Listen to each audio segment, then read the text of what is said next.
Hello. Today I'm going to have a few words to say about reflecting on death. So, if that's a subject that's going to depress you, don't watch this one. So, one of the things I did the other day was just look up how many people die in a year in England. And the figure was, there are different thoughts on it, or different figures. But roughly it's between 500,000 and 600,000 in a year in England. And that was quite sobering because I thought, well, there's a lot of people that have died of the coronavirus, but actually there are people dying all the time, particularly of heart attacks and strokes, and not all those people are old by any means. So, yes, I was thinking, well, actually, it's worth bearing that in mind, that people are dying all the time. And this isn't a unique situation. It's hard for us not to turn our mind to death at this time and to maybe be a bit fearful that we're going to get ill and die or that our loved ones are. But actually, in a way, we should be prepared for that all the time. We should always be aware of the brevity of life and how we never know if we're going to be the next one or if our loved ones are.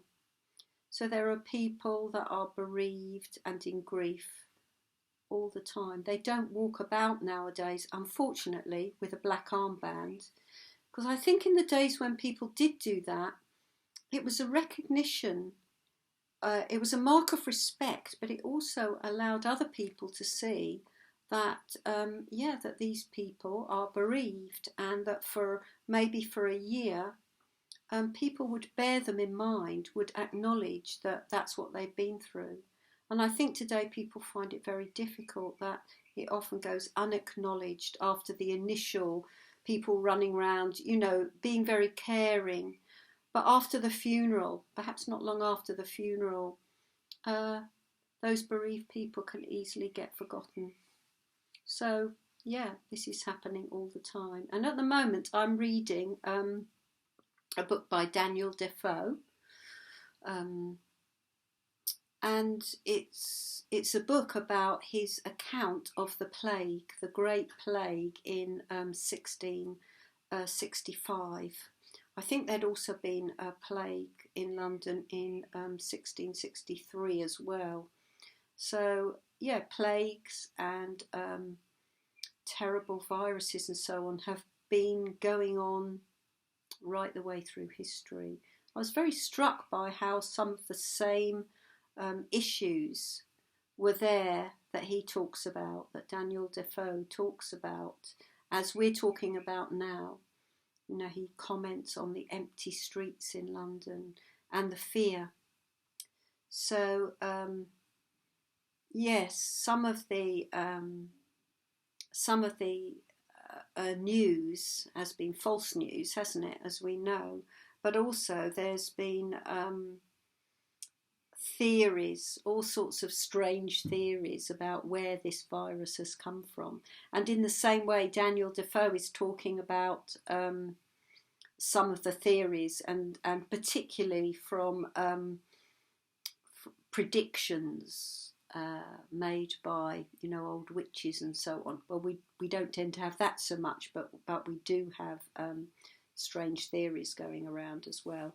And also how all the rich people, all the courtiers and so on, and yes, the wealthy people of London all got out of London and went to their country estates. And we're very aware that often it's the poorer communities that are getting worse hit by the coronavirus, because they're not so easily able to socially distance.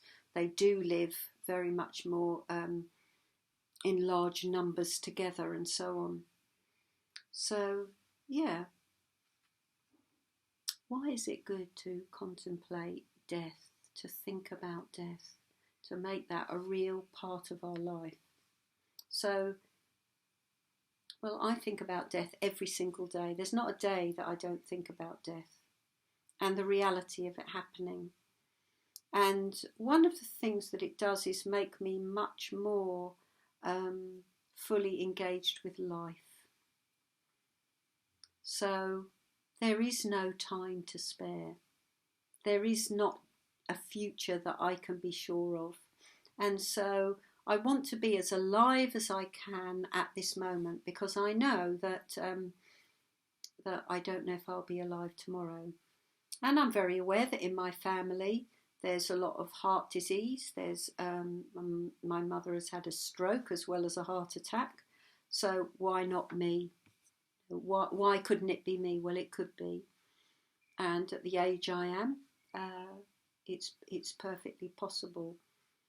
So it's good to be clear about what I would want to happen when I die, the sort of funeral I might like to have, which of course for me would be a Buddhist funeral.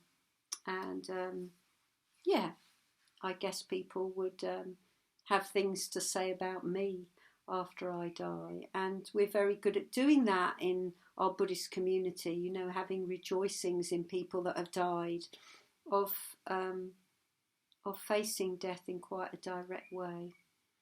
So yeah, I certainly had to do that in 1994 when my husband died, and he was a Buddhist, and his body was laid out at the Buddhist centre in Brighton for 4 or 5 days before he was cremated. And in a way it was a very helpful time, because as Buddhists we don't hide death away. We don't pretend it hasn't happened. Yes, I was very struck by the contrast between that and when somebody else in my family died, who I went to see them at the undertakers, and I can only describe it looked like they'd put kind of paper doilies around his face, and it was a very strange experience, kind of seeing it as if they'd wanted to make death acceptable, make it look acceptable. And the reality of death, you know, is very different to that. You know, it's very sobering, but also it's very mysterious. So I've certainly encountered the mysteriousness of death. You know, knowing that a person has left their body. There's a big difference between being unconscious and being dead, or being asleep and being dead. And it gives us food for thought, and I feel like it should do too. You know, it's like we have so many opportunities. We're making choices in every moment of our lives, and because we don't know, because it's so unknown, we know most things, we can find out most things, but you can't find out when you're going to die.